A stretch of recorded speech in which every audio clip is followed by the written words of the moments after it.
pumasok na sa brand endorsement ang ex ni Anthony Jennings sa si Jam Villanueva.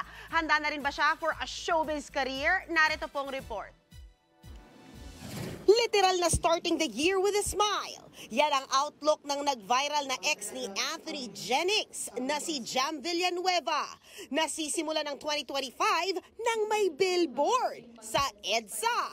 Wala naman talaga pa akong name in the industry, so like nakaka-shock din na first endorsement tas pack billboard agad tapos may ganito. So yes, so sobrang grateful din kila Doc and then dito po sa production talagang team na talagang nagtiwala po talaga sa akin. Aminado si Jam, nag-therapy siya matapos ang messy breakup nila ni Anthony. Kaya ang focus niya ngayon ay ang kanyang mental health. Wala na po akong connection dun sa mga tao na nasa loob ng issue. And ang plan ko po right now is to just focus sa sarili ko and i-build yung career siguro and yung self-growth ko po talaga.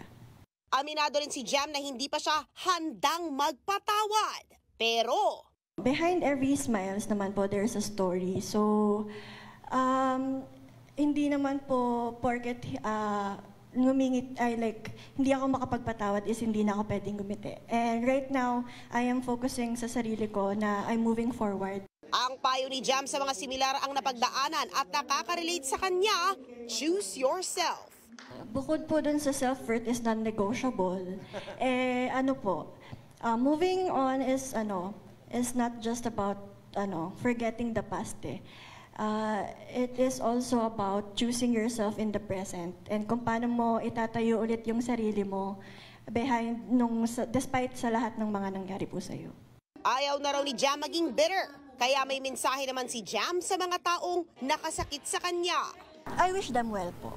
Iyon naman po talaga. Sa tanong, if itutuloy ba niya ang pag-arte? Parang hindi pa rin po talaga siya pasok sa values ko rin po eh. Kasi parang, and I don't know kung halata, pero very soft person din po kasi ako. Parang feeling ko hindi kakayanin ng mental health ko na pumasok sa industry na ganun.